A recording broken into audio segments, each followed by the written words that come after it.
ব্যতিক্রমী এক নিলাম, যেখানে বিদেশি জাহাজ ভাঙার পর সেই জাহাজের আসবাব, ইলেকট্রনিক্স পণ্য থেকে শুরু করে ঘরোয়া খুঁটিনাটি পর্যন্ত বিক্রি হয় হাঁক ডাকে।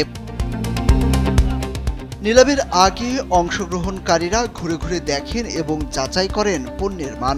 এরপর শুরু হয় দর হাঁকার প্রতিযোগিতা, যার হাতে সর্বোচ্চ দর সেই পায় কাঙ্ক্ষিত পণ্য।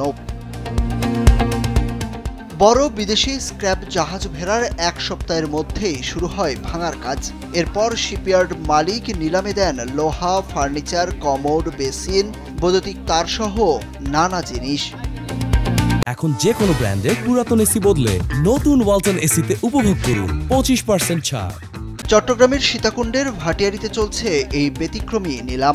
ভাটিয়ারী থেকে মাদাম বিবির হাট পর্যন্ত মহাসড়কের দুই পাশে সারি সারি দোকানে সাজানো এসব পণ্য। বাইরে থেকে মনে হয় জঞ্জালের দোকান, কাছে গেলে চোখে পড়ে বিদেশি ব্র্যান্ডের দামি আসবাব ও সরঞ্জাম। এখানে পণ্যের কোনো নির্ধারিত দাম নেই, অনুমানের ভিত্তিতে দর হাঁকা হয়। কখনো কখনো 1000 টাকায় মেলে লাখ টাকার পণ্য। পুরনো জাহাজ থেকে পাওয়া বাথটাব, বেসিন, দড়ি, পাটি, ঝাড়ু, এমনকি ফুলদানিও বিক্রি হয় এখানে। শুধু ব্যবহৃত নয়, অব্যবহৃত সাবান, টুথপেস্ট, বিস্কুট, টিস্যু, ডিটারজেন্ট সহ নিত্যপণ্যও মেলে। এসব পণ্য দেশের বিভিন্ন প্রান্তে যায়।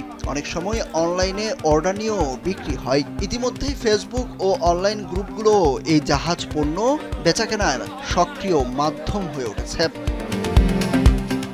সুরুজ আহমেদ, কালবেলা।